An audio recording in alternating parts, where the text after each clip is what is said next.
all the way from filling out an application to going through the application process and looking for jobs on the internet, or whether they want to look in the newspaper, filling out those applications, going on their interviews, and then we provide job coaches for individuals that will allow them to, once they get the job, get the experience needed, and then those job coaches back off until the individual is fully capable of doing that job on their own. We have residential services where we provide housing for the individuals. Some of the individuals own their own houses, and we just provide staff to go in to assist with, for instance, groceries, shopping, taking medications, things that we may do on a daily basis that we may take for granted, but they may need a little bit of assistance with. We also provide transportation to and from our programs, and then our day program services, which are straight out of La Plata. Our main agency is right across the street from La Plata High School on Radio Station Road, and that is where our day service programs are, where we provide hand-over-hand training for individuals, whether they want to begin their own business. We provide the staff there to assist them with that, whether that business is baking or maybe doing flyers and things of that nature. Whatever their likes are, we look into that and see how can we go beyond and take those experiences and make that good for them for the rest of their lives, so that they can get the opportunity to do what it is that they love to do. We also do a number of activities to provide those experiences. And once again, another activity, or the activity that we decided to talk about this evening, the Charles County Sheriff's 4th Annual Bike Ride, is one of those. So if you haven't had the opportunity to come out, we encourage you to come out. You can register or you can volunteer. And once again, if you're interested, you can either contact Dottie or myself. And we have more information on our websites as well as back at the table. Thank you. The bike ride is March 16th. It is a Saturday. And it starts at 9 o'clock a.m. That's the check-in. The actual ride itself will start at 10, and we're expecting it to go around 2 o'clock. Are there any other questions? All right, thank you. Thank you.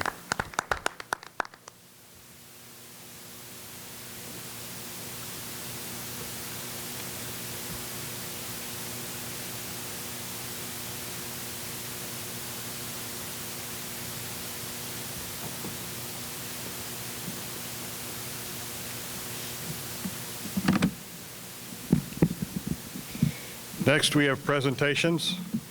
Tonight, I'd like to make a presentation to a citizen, a resident of the town of Indian Head, a young man who competed nationally for the NFL Play 360 contest and was chosen as the grand prize winner for a trip to the Super Bowl this last year.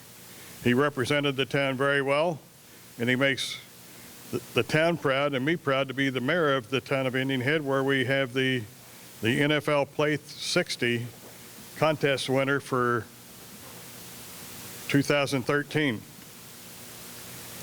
So if Hunter Paulin would come up, please.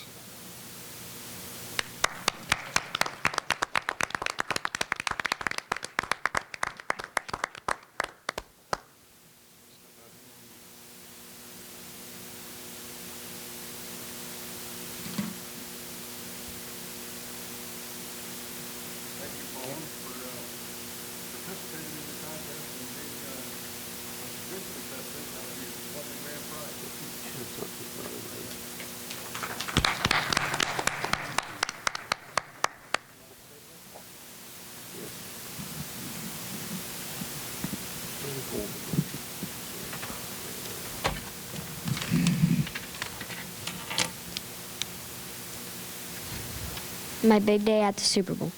I started my day out in Fan Plaza. I saw all the fans, and I got to play the passing game where I tried to throw the ball into the nets. I was able to look at all the people dressed up in their sports gear and costumes from the top of Fan Plaza. We also saw the sportscasters talking in the middle of the plaza when my mom got a text from my godmother, Carol, texted my mom and said that my video was just on TV.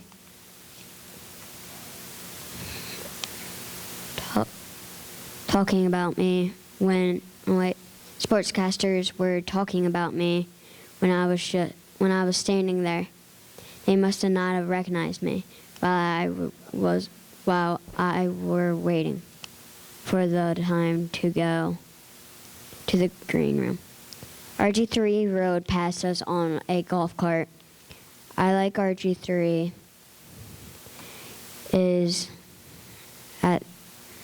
I was like, RG3 is at the Super Bowl.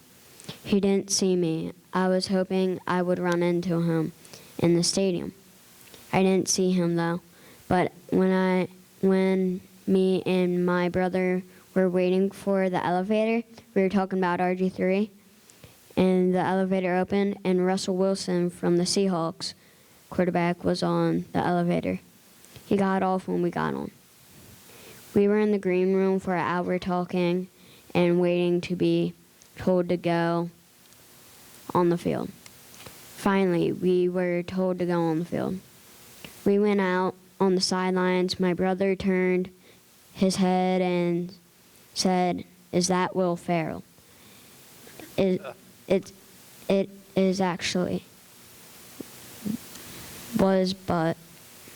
actually was, but I didn't get his autograph because I was about to go out on the field to run the ball out to the officials, and the players were warming up and getting ready for the game. Sadie Hook Elementary sang "America the Beautiful," and Alicia Keys sang our national anthem. Then the coin toss happened. The 49ers were to get the ball first. That meant it was time I ran the ball out to the officials. They asked me not to run really fast so the cameraman could keep up with me. I took a picture with the officials and ran back. I was super excited. I watched 2 plays on the field. The field, then we went up to our seats to watch the game. The Ravens got the early lead in first quarter. The second quarter, 49ers started catching up. The Ravens kept getting points. Then it was the halftime show. Beyonce came out and sang "Halo" and all the single ladies. It was really cool. Then we went back to football. First play on third quarter, the 49ers kicked it off to the Ravens. Jacoby Jones caught the kick off and then ran and set a Super Bowl record for the longest yards in one play. It was 108 yards. I was there to see it. Do you know what happened next? The power went out. We got a text from everybody at home saying, "Are you okay?" And my brother Brian texted my mom saying, "Turn the lights back on." While the power was out, everyone started saying "woo" and "boo." We started to do the wave. It took a while for the wave to go good. People started saying "Go Niners" and "Go Ravens." The power came back on. During the Super Bowl, they showed the top 10 plays of the NFL for the season. There was the 49ers, the Ravens, and then the best team in the NFL with the best quarterback in the NFL, the Redskins, breaking out RG3's 76-yard run against the Vikings. It was on the big screen. We started singing "Hail to the Redskins" and chanting RG3. Everyone around us knew we were Redskins fans. Back to the game.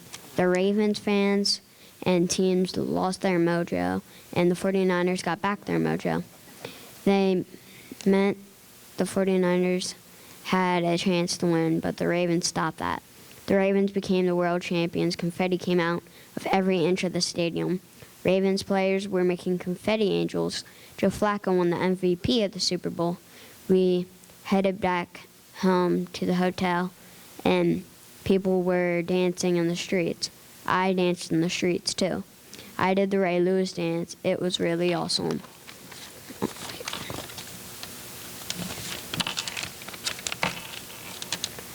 Then I was thinking, I'm going to miss New Orleans.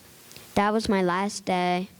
I hope I one day might be at another Super Bowl, and maybe the Redskins will win.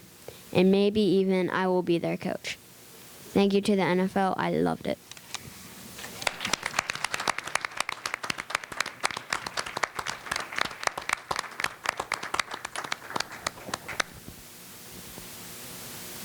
How many of you saw Hunter run the ball out? Remember when they showed it? They didn't show it until halftime.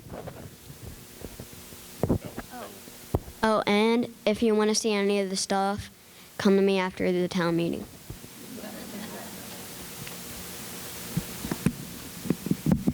Thank you, Hunter. Good job with your presentation and a good job with NFL Play 60. Thank you very much. Keep up the good work. 13, introduced by Mayor and Council. Date introduced March 4th, 2013.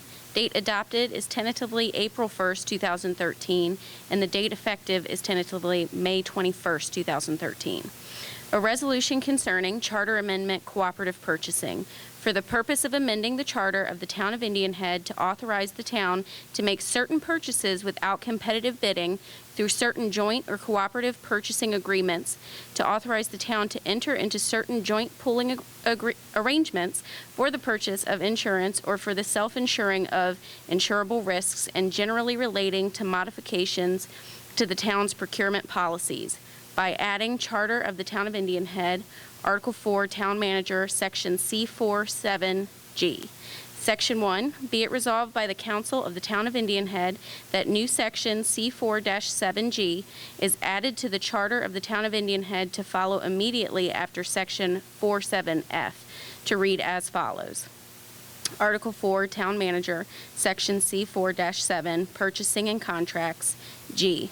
Cooperative purchasing, notwithstanding any other requirement or provision of this section, the town, without competitive bidding, may purchase supplies, materials, and equipment through the use of joint or cooperative purchasing arrangements with other governmental jurisdictions, or through purchasing cooperatives or alliances that bid procurements on a volume basis for state and local governments, if the total price or price per unit as applicable to be paid by the town is not more than the total price or price per unit to be paid by other governmental entities, and may enter into joint pooling arrangements with public entities to provide for the purchase of insurance or for the self-insuring of insurable risks. Section 3, and be it further resolved by the Town Council of Indian Head that the date of adoption of this resolution is April 1st, 2013, and the amendment to the Charter of the Town of Indian Head hereby enacted shall become effective on May 21st, 2013, unless a proper petition for referendum hereon shall be filed as permitted by law. Thank you, Annie. The reason we want to adopt or amend the charter is to, as the resolution indicated, was to enter into to permit the town to enter into cooperative purchasing agreements. We recently learned of a particular purchasing agreement that's geared towards municipalities and local and state governments, and provides water storm drainage systems, would also be applicable to water distribution systems or sewer collection systems. And I think there are similar agreements out there that would also let us purchase paving for town roads and everything, that should then get us paving contracts at better prices than, certainly as good or better than the current market. And in these days when the price of gasoline is fluctuating so wildly, you can imagine that bituminous asphalt would also be fluctuating rather wildly. So we're hoping to see some benefits from these cooperative purchasing agreements. As the charter is currently written, we can't participate. This charter amendment would enable us to participate in these purchasing agreements, as they are beneficial to the town of Indian Head. Are there any questions about the charter amendment and the resolution? Seeing none, then we'll move on. There will be a copy available at Town Hall if you want to come up and review the resolution further. It will be on the agenda at the April meeting, April 1st, for adoption. We have no ordinances, no petitions, no unfinished business. We have one item of new business, the Davis Drive water line replacement, award of a contract. We requested proposals, received one proposal. We had recently had some work done by another company who was also qualified to do this kind of work, or routinely does this kind of work. So we asked them for a proposal also, and ended up then with two proposals. Ryan, would you like to add anything?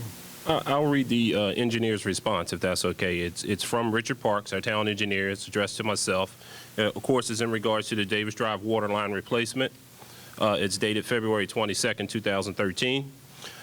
We received two bids from Earnshaw Brothers, Inc. and Calvert Utilities, Inc. An additional 3 bids were solicited, but did not respond to our invitation to bid. The 2 bids are as follows. Earnshaw Brothers, Inc., $145,922. Calvert Utilities, Inc., $138,345. After review of the bids, we recommend award of the project to Calvert Utilities, Inc., the lowest responsible and responsive bidder, in the amount of $138,345. The project consists of replacing the existing 4-inch and 2-inch water main with new 6-inch ductile iron pipe, and all services with new copper water from the main to the existing meters. The installation of the final hot mix paving will take place by the town. So as you can see by the memo here, Calvert Utilities, Inc. is about $7,500 cheaper than Earnshaw Brothers. Thank you. Is there a motion to award the contract? So moved. Second. Okay. Any questions? Ed? I understand that you need to consider the lowest bid. Does the previous quality or known quality of the work of the 2 bidders come into play in making that decision as well? Absolutely. We have done, the town has done work, or had both of these bidders do work for the town, and I believe they've been found to do. Both of them do their due Satisfactory diligence when they do work for the town, yes.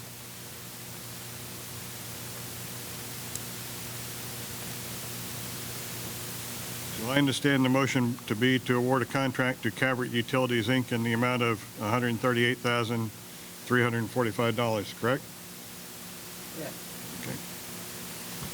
Any other questions? Seeing none, then Annie, will you call the roll, call the question? Councilman Albright,